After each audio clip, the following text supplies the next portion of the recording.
Revelation File is a production of Wallywood Ministries, a Houston-based tax-exempt nonprofit educational and instructional ministry. In these reports, we share information, articles, videos, and other materials that may be copyrighted. We give adequate recognition to all sources of the materials that we present. Our purpose is not to defame or malign anyone or any source, nor are we pursuant of financial gain in these reports. Our purpose is to bring focus to global trends and events that, in our estimation, deem pertinent to end-time Bible prophecy. Free will offerings are welcomed into this ministry. Hello, everyone. I'm Wally Wood. We welcome you to this edition of the Revelation File. We thank you. Thank you for joining us. As you know, every 2 years we enter into an election cycle in this country, and this year, being 2022, is no exception. And great focus is being given these days in the moral condition of this country. And we're going to bring focus to that today. Our subject matter is America in Decline, the systemic dismantling of American morality. And we're going to take a look at and see how the world is dealing with this new America that's emerging. And I'd like for you to pay attention because this is something that you seldom ever see focused in the major media. The Philadelphia Trumpet of August 2022, in their headline article, "What's Happening to America?" They open with this statement: across the globe, people are asking the same question: what has happened to the United States of America? In just a few short years, the wealthiest, most powerful, most influential single nation in human history has become dangerously radicalized, divided, and weak. It has rapidly fallen into political dysfunction, social division, economic woe, judicial and legislative compromise, and catastrophic moral failure. Why? Likewise, the CNN raised the same question. The world wonders what's happened to America. The Jerusalem Post: there are some scary things happening in America right now. Harvard Business Review: is America in decline? News.com in Australia: 4 signs America is a failing state, warning about the future of the U.S. So this is taking central stage across the world, and people are scratching their heads and wondering what's going on. The New American, U.S. in Moral Decline, says former U.S. Attorney General William Barr told a University of Notre Dame Law School audience that attacks on religious liberty have contributed to a moral decline that's in part manifested by increases in suicides, mental illness, and drug addiction. Barr said that our moral decline is not random, but, as he says, organized destruction. Namely, that, quote, secularists and their allies have marshaled all the forces of mass communication, popular culture, the entertainment industry, and academia in an unremitting assault on religion and traditional values, end of quote. Forbes magazine: is America in Decline? November 2015, quoting, cultures advance when ethics and values become understood and are deeply embraced. Cultures decline when the opposite happens. Most cultures don't fall by being conquered, not at first. They wither from an erosion of values. Not being robust from within or tested from without, cultures become weak without knowing it, end of quote. The Diplomat of England: U.S. leadership in the world has declined. Hence, the real question about world order today is not whether America itself is declining, but that the American world order is coming to an end, end of quote. Cal Thomas is a nationally syndicated columnist, author, news anchor. Through the 60s and early 70s, he was news anchor for Houston's KPRC Channel 2 TV. In his latest book, America's Expiration Date: The Fall of Empires and Superpowers and the Future of the United States, he makes these comments. The values that shaped and sustained America through economic downturns and wars had to be taught and instilled in the next generation. Today's younger people, as reflected in recent polls, seem intent on making their own rules, if they can be called rules, and creating their own gods. Politicians become a god substitute, and politics their religion. Creeping secularism has affected theological truth to the point where people can believe whatever they want or nothing at all. End of quote. He refers to a book put forth by Sir John Glubb entitled The Fate of Empires. Lieutenant General in His Majesty's British Army, who served in the Arab Legion of the Transjordan region, he followed his release from the region by Jordan's King Hussein in 1956. General Glubb wrote 30 books, primarily on Middle East and military history, including one he co-wrote with British Prime Minister Winston Churchill. He was counted by most Western leaders as an expert in guiding the moral strength of nations. And again, Cal Thomas refers to his book in his book. And this is what General Glubb noted, and I quote, "The average age of empires since the time of the Assyrians is 250 years. America is now over 242 years old. In 2022, it's 246 years old." General Glubb says, "Decadence is a moral and spiritual disease resulting from too long a period of wealth and power, producing cynicism, decline of religion, pessimism, and frivolity. The citizens of such a nation will no longer make an effort to save themselves because they are not convinced that anything in life is worth saving." End of quote. He points out the phases of empires as being this, quote, "First, the pioneer phase. Next comes the conquests. Third, a growth in commerce. Fourth, affluence among its people. Then they go into the intellect stage, and from there, decadence, and finally into decline and collapse." The Culture Research Center of Arizona Christian University put forth a survey, America Worldview Inventory 2020, in which they cite that a survey finds America's traditional moral pillars are fading away. And I quote, "Our nation is facing a potential moral freefall unthinkable to earlier generations, with the majority of Americans today no longer embracing values of honesty, respect for the rule of law, the sanctity of life, and traditional sexual morality when facing moral issues. As a result, as a nation, we are radically redrawing moral boundaries." On Tuesday, January 28, 2014, Russian President Vladimir Putin took a historic step outside his norm and sounded more like a Christian evangelical than the mobster personality that he's known to be.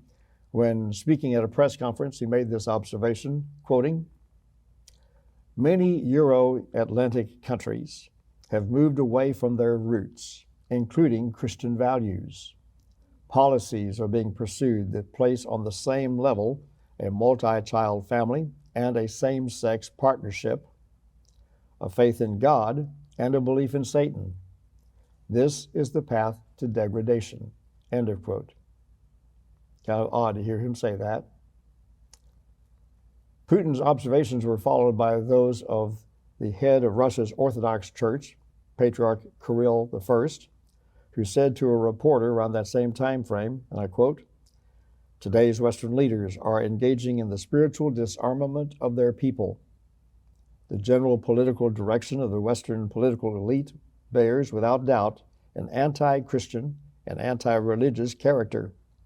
We, Russia, have been through an epoch of atheism, and we know what it's like to live without God. We want to shout to the whole world, stop." End of quote.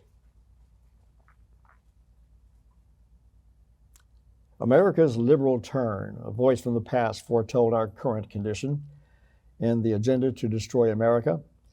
In November 1987, Mikhail Gorbachev gave this speech to the Soviet Politburo just before the collapse of the Soviet Union, and I quote, "Gentlemen, comrades, do not be concerned about all that you hear about glasnost and perestroika and democracy in the coming years. They're primarily for outward consumption. There will be no significant internal changes in the Soviet Union other than for cosmetic purposes. Our purpose is to disarm the Americans and let them fall asleep." End of quote. And here you see the front cover of Newsweek magazine of February 6, 2009. We are all socialists now. Returning to Attorney General William Barr, quoting again, "Our moral decline is not random, but organized destruction. Secularists and their allies have marshaled all the forces of mass communication, popular culture, the entertainment industry, and academia in an unremitting assault on religion and traditional values." End of quote. Organized destruction. In a survey entitled "Departure from God as Cause of America's Moral Decline," produced by the Media Research Center of Weston, Virginia, quoting, "America is losing its fear of God. America no longer enjoys cultural consensus on God, religion, and what constitutes right and wrong. According to the survey, 87% of Americans say they believe in God, and 52% say they believe the Bible is God's authoritative word. However, only 36% believe people should live by God's principles. 15% say they will live by their own principles even if they conflict with God's principles. And 45% prefer to combine God's teachings and their own values. And here you can see the address that you can go to if you want to come back after this program and pick up all these addresses. Feel free to do so. We put them here for your research. 45% prefer to combine God's teachings and their own values. I'm again reminded of what Jesus said, that in the end times will be like unto the days of Noah. And when you look back at that, you find that every man was a law unto himself. Jesus said in Matthew 12:25, "Every kingdom divided against itself will be laid waste, and every city of household divided against itself will not stand."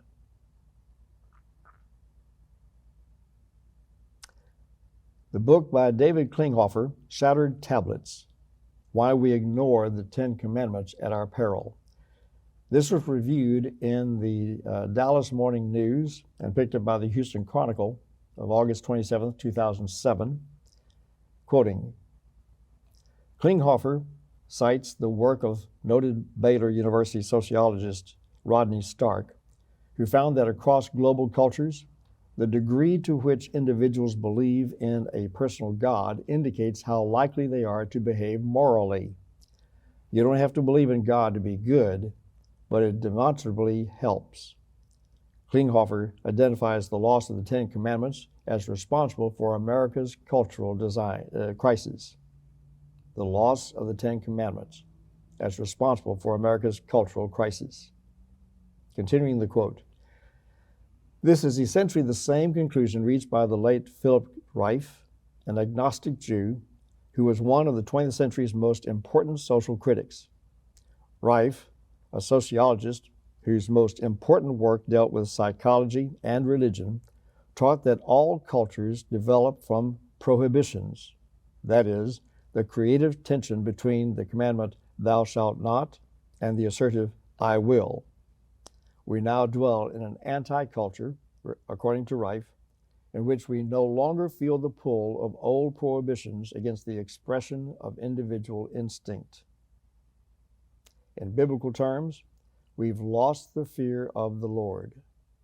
And in Reif's telling, the absence of holy fear makes us terrors unto ourselves and one another.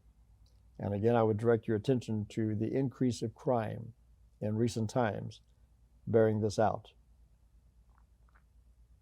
The absence of holy fear makes us terrors unto ourselves and one another. End of quote.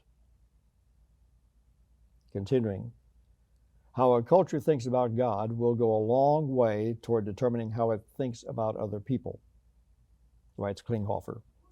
For all our historical crimes and failings, no culture in the history of the world has treated the individual with as much respect as the Western civilization, which derived its worldview largely from the Bible.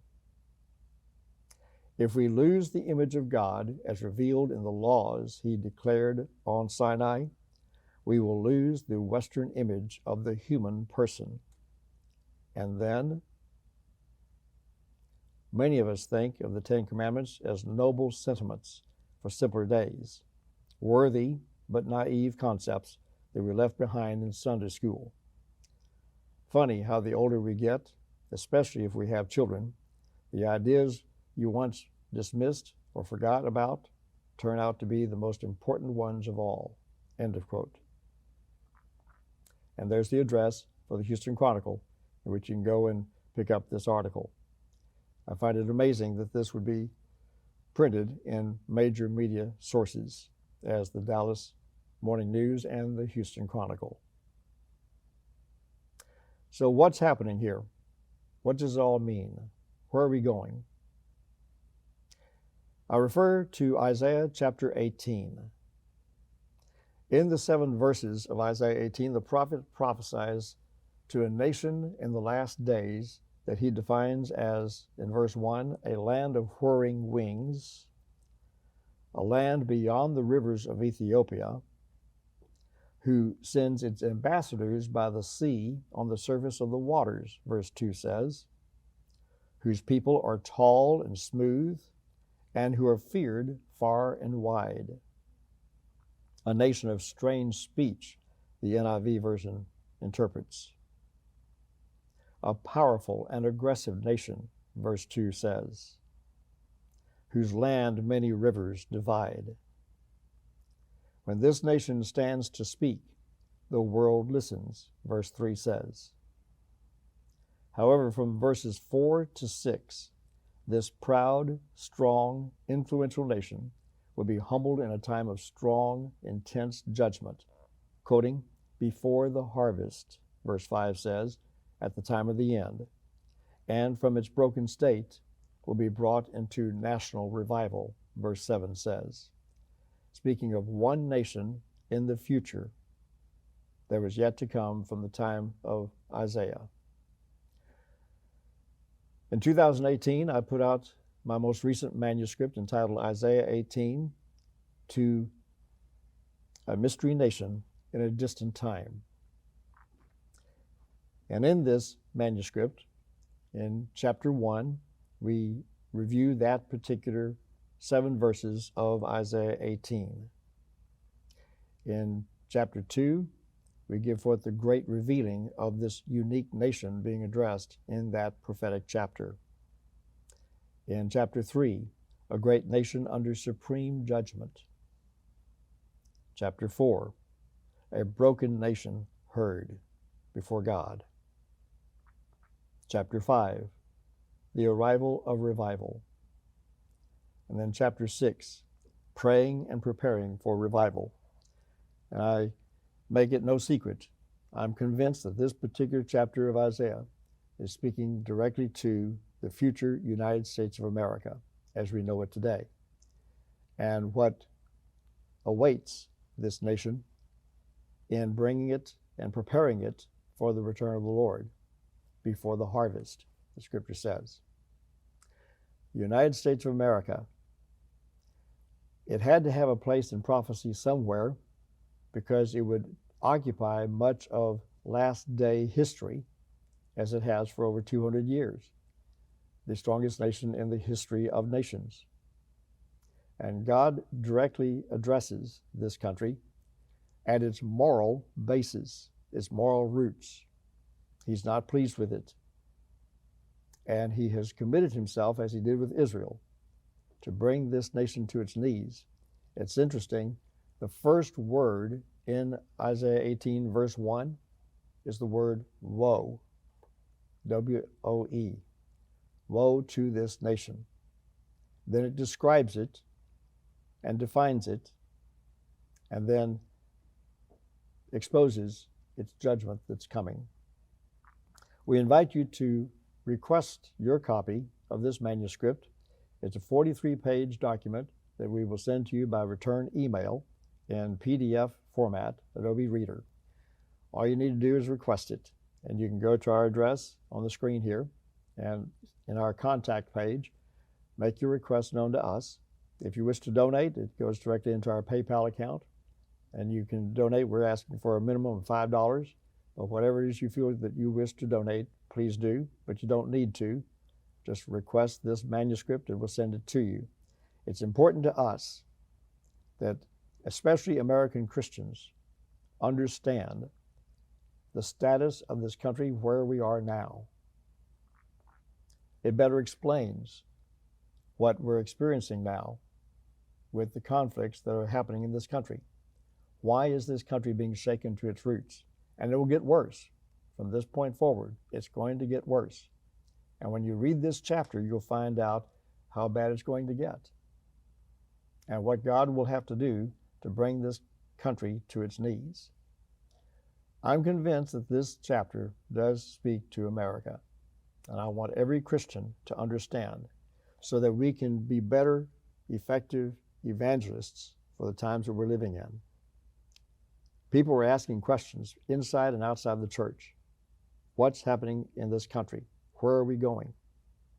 If you know the truth behind these things, then you can better evangelize, you can better minister the answers that people are hungering for. National revival begins with us. America in decline. To get nations back on their feet, we must first get down on our knees, Billy Graham said. You have been watching the Revelation File Report with Wally Wood, a Wally Wood Ministries production from Houston, Texas. You are able to support the ministry by donating at wallywoodministries.com and by mail at Wally Wood Ministries, P.O. Box 42005, Houston, Texas 77242. Wally is available to present full 2-hour forums in your city called the Revelation File News Forum. For more details, contact Andy Valadez at 713-560-3348 or by email at andy@andyvaladez.com. The Revelation File News Report is a weekly update of global trends in the news as it aligns with end-time Bible prophecy. Tune in again next time and be sure to like and share this channel.